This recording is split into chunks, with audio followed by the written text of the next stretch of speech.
if I wear the red color, it's made with them. Yeah, it does. But I change to this color. We're going up to the fun part of the celebration, the groom's parade.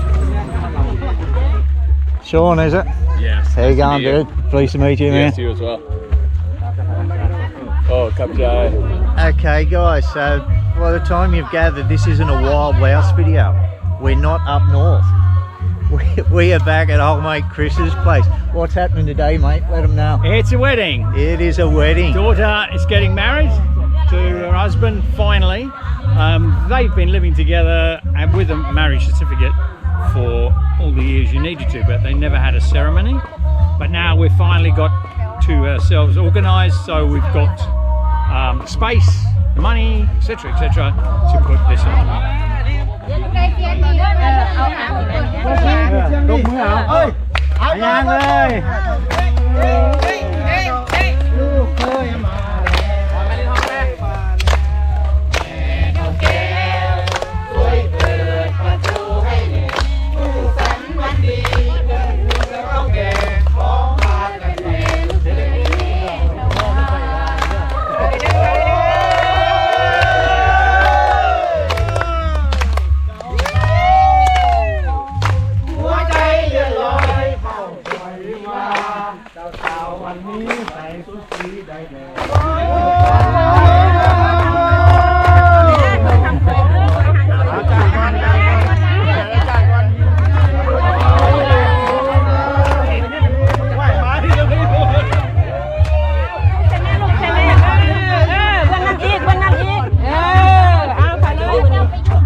So loud in there, guys. So loud. How you going? Hello. Vientiane Day. Get away from this music. The country weddings. We've been to many city weddings in the big convention halls and things like that. And you've seen us drive past. Roads full of traffic like this. With loud music going through villages when we've been on the road. And this is what it's like in there. Very, very casual affairs, these weddings.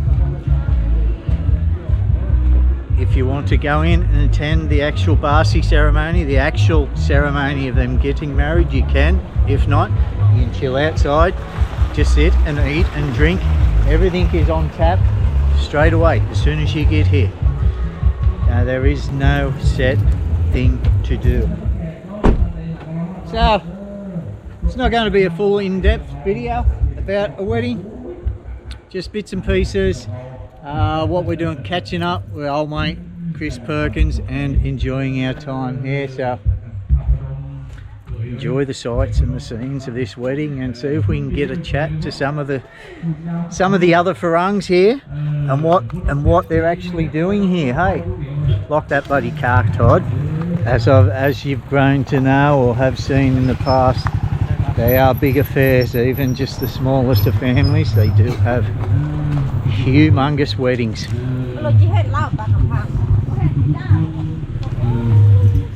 Was this here last time? Was this frame here? No. It was an old cattle shed. How long since I've been here? I don't know. It doesn't 6 seem months? that long. No, it isn't. It's But just a lot 6 months happening. for this to... And you can't say they're not healthy, mate. Look how they're standing up. Look at that. What are we looking at? There's just too many things to be looking at. Oh, shit. I've never seen black pumpkins. Like they're not it's black, dark they're green. dark green. Dark I green, know that, yeah. but are they like that because they're down? I don't know. Is it a special? No. You're smirking. What aren't you telling me? Because it's just like we did before. We just planted seeds right there, right? And this is what happened. We got a nice shady spot now. This is a cool area, mate. Okay, ceremony is over, guys. Tasting the What did it taste like? the pork banana.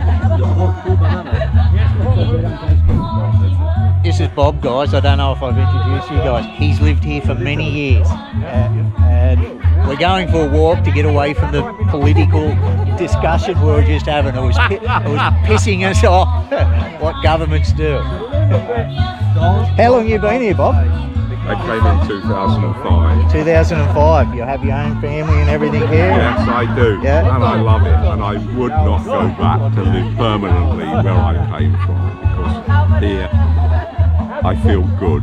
Yeah, yeah. Did you actually do any work here? Did I? Yeah. Oh, I worked here until about maybe full time about 2 years ago. I'm 76 now. But I was working till I was 75 full time, not because I wanted to, but because people just kept on saying, I need this, I need that. You know? So for me, Yeah. happy. Good on you. Good on you. You got to stay with Mr. Chris here. Not got to sit. Ah, okay. Okay. You two standing here first. Okay. This side, you come to this side. You come to this side. We're VIPs, honey. Oh yeah.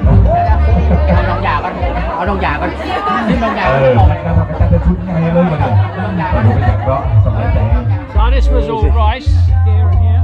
Yeah, yeah. We got about 20 bags, something like that. Not 20 too- bags of rice. How many kilo in a bag? The bags are about 34 kilos, and about 2/3 of that weight is rice, and the other third is bran and the chaff. The Yeah. husk, is it? Is that Husk, what? yes, Yeah, yes, right. yes, yes. And here is cassava. You can what's weird here is if you look here, the weeds went absolutely nuts, right? But you look further over there, There's no a weeds. bloody pain, this weed. Oh, they are a curse. They really I was no point in me asking how you get rid of it, because you've got plenty of it. So, We have. Yes. so you haven't worked that secret out, have We you? haven't. Although I will tell you this, the goats love that stuff. Yeah, Yes, yes. They do. because it's thorny little shit. Yes, yes. Oh, I don't know. Maybe they're masochists. I've pointed it out to you guys before. Yeah, It closes up. See? this beacon American. I've got some of it scattered in my lawn at home, Yeah. and you don't want to be walking on your lawn with no shoes. No. So this we cut the tops off, and at some point we will harvest it. But you can see the size of these stems. Yeah. So there'll be like 3 kilos of root under there. How do you get the root out when it's like that? You've cut the tops off. With that. Ah, So- that's exactly the machine. Yeah. It's similar that I seen pop up on my feed yesterday, and I know exactly how it works. So all you have to do is you stick that in there like that. Oh. Yep, Oh, that is easy. that was Oh, it. wow. Wow. Good on you, Okay. Chris. Oh. There you go. Ha- Oh, that's got to be what? Oh, Oh, that's Fantastic. good It'd be 4 kilos maybe. say half a kilo in one of these. 1, 2, idea. Yeah. 4 kilo. easy, 4 kilo. Yeah. And that's so you can always tell if you've got a nice big fat stem, you will always get decent crop. Right, okay. Yeah. So, yeah, fat stems. Yeah, nice good fatty there. Yeah, yeah. the imagination that they've used. They're turning this into a wonderful place. This is my 3rd time out here, and Yeah. each time I've come out here, there's been something different Yeah. Something new. in here. You know, just how you're rotating these crops and that, mate. Yeah. Yeah. So over here, this is, I talked to you a little bit about it, and this is going to be the next focus. It's soybeans.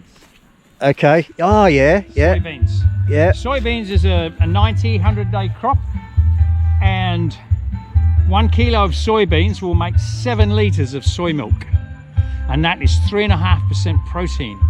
So if you want to do something for the kids up in the hinterland, get them growing this stuff. 1 kilo of soybeans, the bean, Yes, produces 7 litres of soy milk. yes, So it's obviously mixed with water, is it? yes. Yeah, okay. All they have to Yeah, do it's is shell it, boil it, and wash them, and there's little videos on the internet all the time saying how to do it. It's a very simple process. And how much protein did you say? 3.5%. Now the actual soybean itself is around 44%, but because you've got so much water in there, yeah, of course it's brought down. Sprinkler. Would you like to see it functioning? The sprinkler.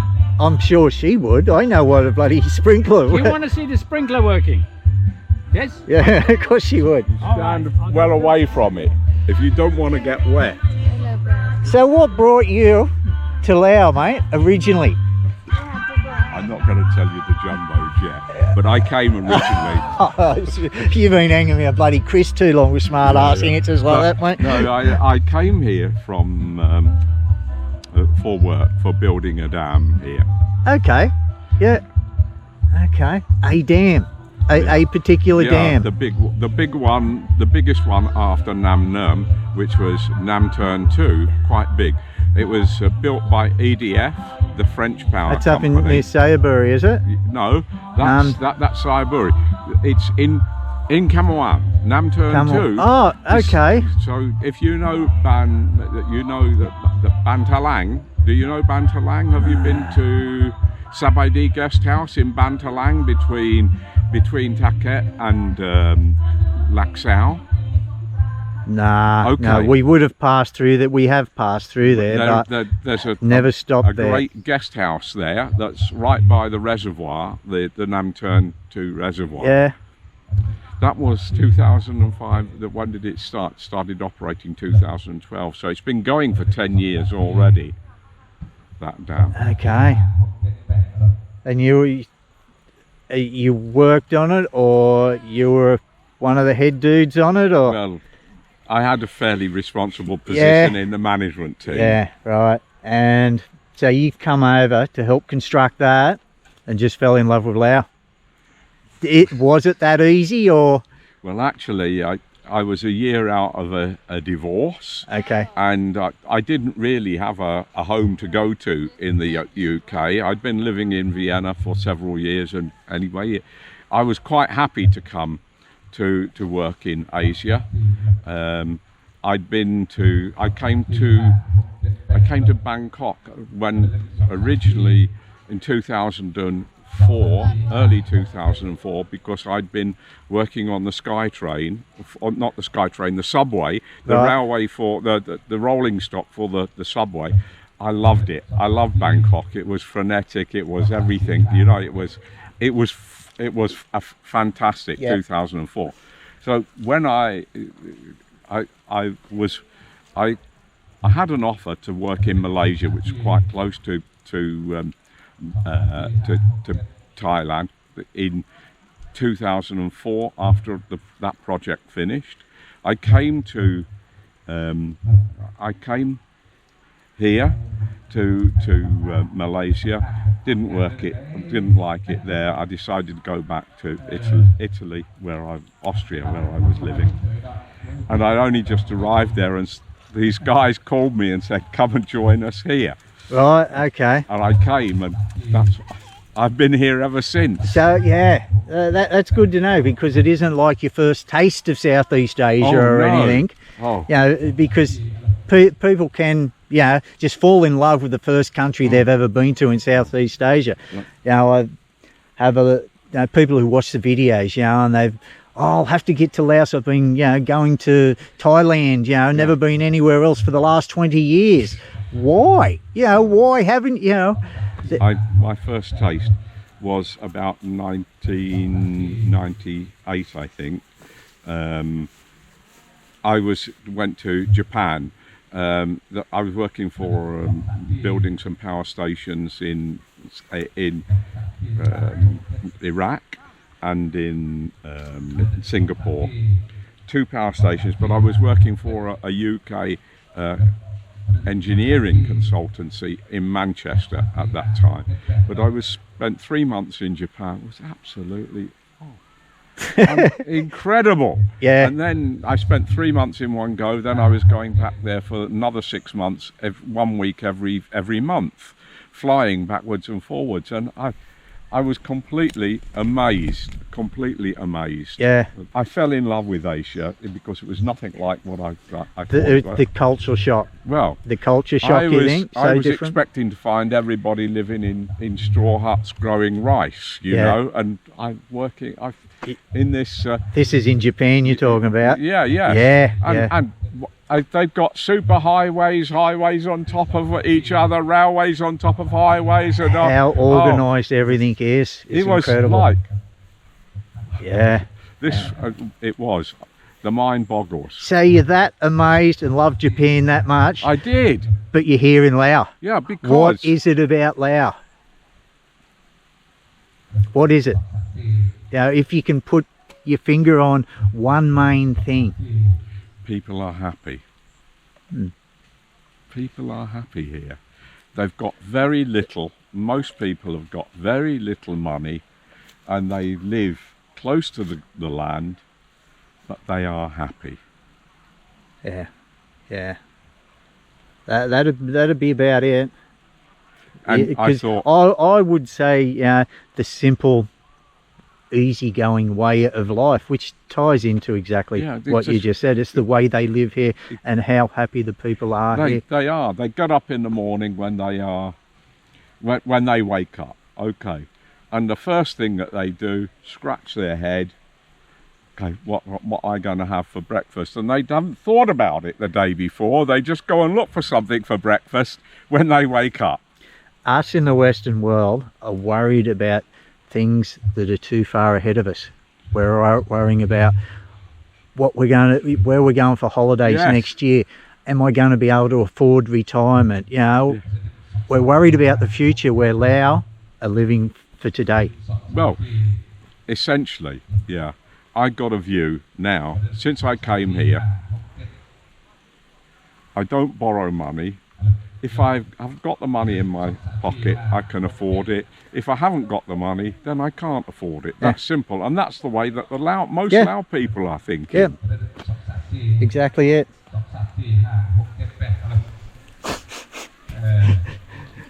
Yeah, you're amazed, aren't you, honey? I'll buy us a little lawn sprinkler so you can sit out and take selfies in front of it.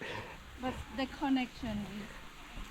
You have to... Oh, no, you can get little ones that we can just slip on the end of our hose and just sit on the lawn and then drag to a new spot. And, okay, would you like that? Yeah. Okay. Okay. What are they called? Spring. Right. Sprinkler. Sprinkler. Sprinkler. Sprinkler.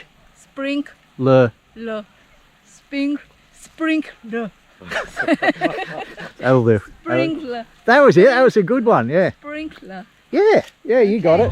You got it. เอาพี่น้องต้องไปต้อนรับเจ้าบ่าวเจ้าสาวให้เลยเด้อ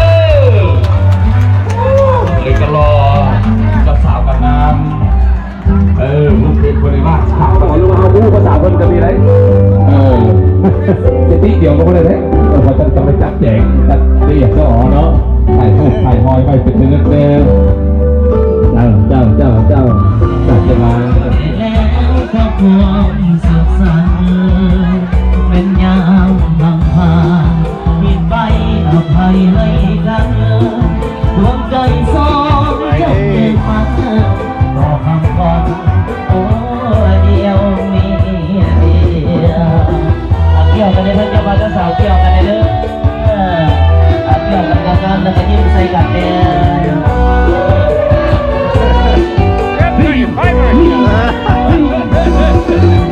You bloody need it. I've got mine there, mate. I've mine there. Use it.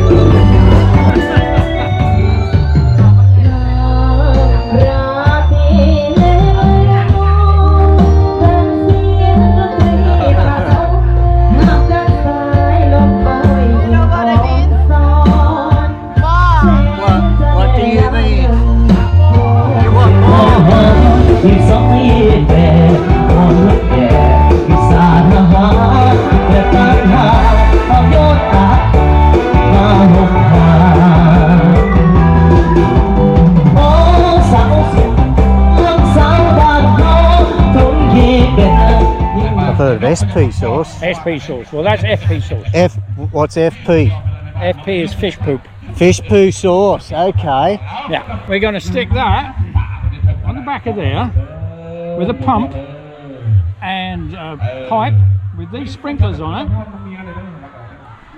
and a generator. So the generator drives the pump. The pump pushes the fish poop Yep, through the pipes and we just drive it up and down. okay, yep, And that basically does two things. First, it rejuvenates the microorganisms, and second of all, it softens up the soil. If you look through here, right, and you know I've told you about how hard the ground can be. Right? yeah, you've shown me how hard it is before. Right, but you go here, Yeah, right? So that's the thing, that's the difference between water and no water. That's all it is. righto. So once that's done, I'm building a sort of sled which has got a kind of wedge on the front that will create a furrow Yeah, and a funnel, an ordinary funnel, 20 centimetres, and it actually rolls around because it runs on the ground, yeah, and it drops the seed into the furrow, and then at the back of this sled is a bit of metal like that which closes it over. okay. Yeah. So that way you can just drive up and down, Yeah, and yeah, you don't have to do this. yeah, seed, yeah. seed. Just does it all in one. Opens it up, seeds it, closes it. That's it. All these tomatoes and that Sort here. of simplify it to a point where it's as little So, workload. what season, what month do you plant the rice in? This will be a rice field again, won't it? It will. Okay. The rice goes in June. June, righto. Right. And this will be harvested just a couple of months before that. Yeah, you got your. Couple of weeks, whatever. But the point is, this will no longer be doing this. We'll just No. pick all this stuff up, Yeah. put it in storage. Have you done this every year? Is it just No, the this first is the time? first year. Okay. First So year. it's not just me. No, You've been the this first is time first seeing year, it. And the idea is to see what you can do with the ground when you're not growing rice. Yeah. And I did notice that a lot when we were travelling up north. They were rice fields, but they had veggie gardens in them at this time of year. Yes. Yeah, Because because the only way you can have a decent veggie garden is you've got to have a way of watering and putting nutrients into the soil. yeah, And the only way I've figured out is by sticking it into an IBC tank, sticking it on the back of a Kubota and just spraying it out. Using these heads. your FP sauce, your Yeah. fish poo sauce. Yes. Where do you get I'll that show from? you the factory. Righto. So here is your fish brew factory. This is your fish poo sauce factory. Yes. Now, this was the experiment which seems to have undone itself somehow. Ah, okay. So the idea was that you grow the duckweed on nutrient-rich water in a way that the fish can't get at it. Yeah. And then, when this is sort of loaded up, you just scoop it out, chuck Yeah. it out like this. It seems to have done itself. And the fish, there's not a lot of fish in there at the moment. We've kind of been, shall we say, consuming them. But we've still got the big frogs. Remember the frogs? Yeah. Right, they've all been transferred from over Yes. there, as you Yes. guys seen. It is a barbecue pit at the moment. Yep. So, back to the fish poo. Yep. Do you just go in here and scrape this out, or No, you we pump just pump put- the water out and then put a refill pump it? in there. We got a big, petrol-driven pump. Yep. With a 3.5 inch, Okay. 3 inch pipe. I just pump it down, pour it straight into there. Right, so it's not diluted, it's just straight fish water. This, yep.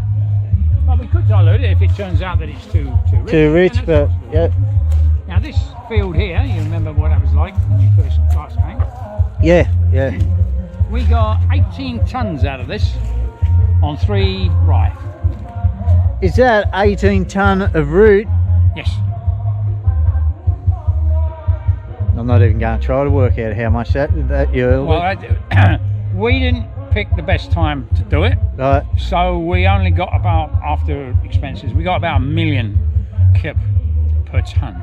So Okay, we got yeah. 18 million kip, Yep. and after we paid expenses, our profit was about 10 million 10 million. off of 3 rye. Righto. Yeah. Right, so your 3 right, it's obviously bigger than this area, isn't it? Oh, well, it just goes around. Just, See, if you walk so this it's way, just this area we're talking about, not the area down the back, down the front. No, that's different. Just here, okay.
Tree that we were thinking, oh, we're going to have to pull that down. I don't think so. Oh, okay, well, I don't think we ever walked any further than... oh yeah, we did. Just, because did there we? was the, This place just looks so different every bloody time I come out it because of the seasons also.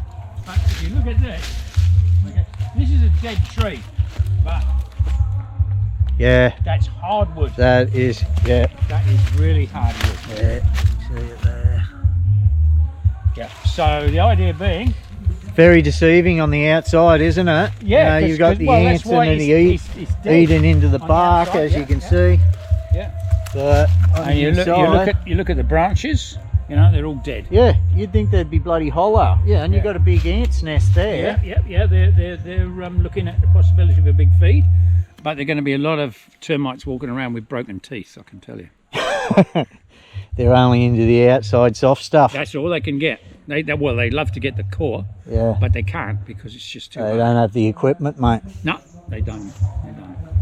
But she would have taken a good saw to get through it. Oh yeah, well we hired a guy in. I think we spent about 350,000 kips to get it. Oh, the funny thing was, because we couldn't get it to fall that way, it had to fall that way because of the way it was balanced. Yeah, And he cut through it, and it got caught on I got hooked up. You can see it got hooked up on the coconut. And Yeah. all the rest of it. Ah, So right, yeah. literally Coconut's looking put shaggy. Jack in here.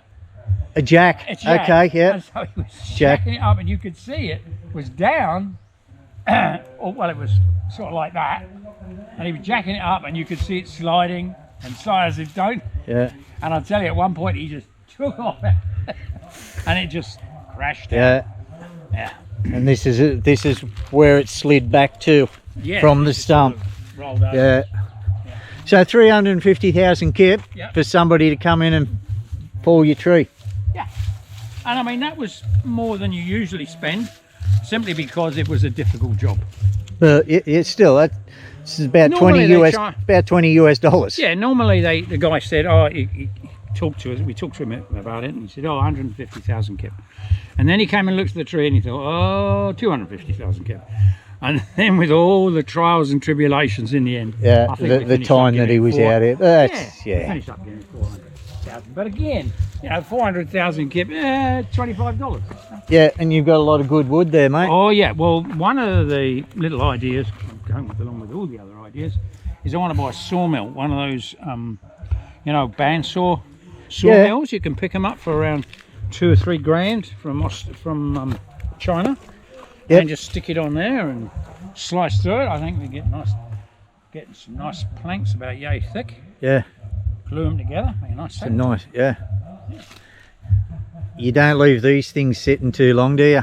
'Cause they'll end I up think taking they're- root, won't they? I think they're okay for about 2 or 3 months, Yeah. I think. I've seen stacks like that on many of our travels, mate. Yeah, They've got yeah. whole big bush at the top. They've just, Yeah, to start, well, you can see, you start the green stuff started. yeah. I think we took this out about 4 or 5 weeks ago.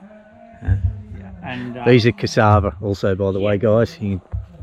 They just cut the tops off and strip them down, stack them up for the, and you cut them into like 12-inch lengths and just stick them in the ground. Again. Yep, that's it. And away they go again. And you seen earlier how with his little tool that they actually retrieve the roots from the ground, dig them up. Yeah, so that's about a year's worth of growth.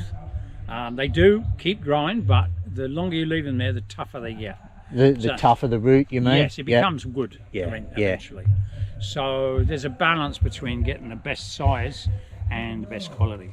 And how many months are we talking about? 12 months. Okay. Yeah, I mean, you could stretch it to maybe 14. But you go much further than that, you'd be cutting into some good growing period, wouldn't you, for the following season? Well, that's a lot of people. I mean, you can see with next door, they've gone in and they've... They're all planting now. I noticed them when we came through here. Yes, yes. So they're planting now. What are you growing for? Vines, mate. Tarzan vines. Oh, right. Is that what it Well, is? you think that's a big vine, right? How would you like to see a vine that's that big? See, because it goes straight up. Where's the end of it? It's...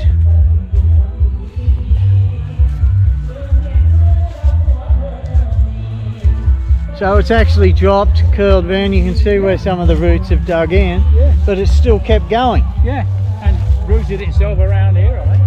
And then just... It's got to be, I don't know, decades old. I don't know how old. That's rooted. So this was the 3 rye.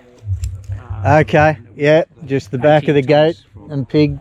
Yep. Down to here, you got the 10 mil profit from, and Yep. Yeah, which of course helped to pay for the wedding. the Lao weddings tend to pay for themselves, don't they? At the end of the day, but you need that initial cash for all the crates of beer. Every table's got a crate of beer at the end of it. And what did you say, 250 kg of pork? Yes. Yeah. Yes. So, is there 250 people here? That's like a kilo of pork each, mate. I would doubt there's 250, 150 tops. But that's what they said they needed. And so I looked at it and I thought, oh. But, okay, go ahead. I mean, there's basically 10 million kips worth of meat. Yeah. But that's okay. That's okay. Yeah. I mean, the point is, if you start counting pennies every time, you will get that back. No worries at all. Yeah. And even if we don't, you know, it's how you sort of strengthen your networks. Yeah, exactly. No, they are great fun, Lao weddings and that, mate. And I much prefer these country ones. I wasn't missing this one, so good. Thanks for the invite. One serious question. Yeah. Where are your bells? I'd be there with bells on. Yes. Yeah. They're in my pants, dude. Nong Nam Sao. We're heading out of here because we got to be back in Vientiane before it gets dark. We don't got to be back, but I don't like driving on Route 13 after dark. We're looking for Chris. Where is he? His wife just dobbed him in. He's in the car having a sleep. So they there. That's it, guys. That's it. We're going to hit the road. Thanks for joining us. Don't forget to like. You got to like this one.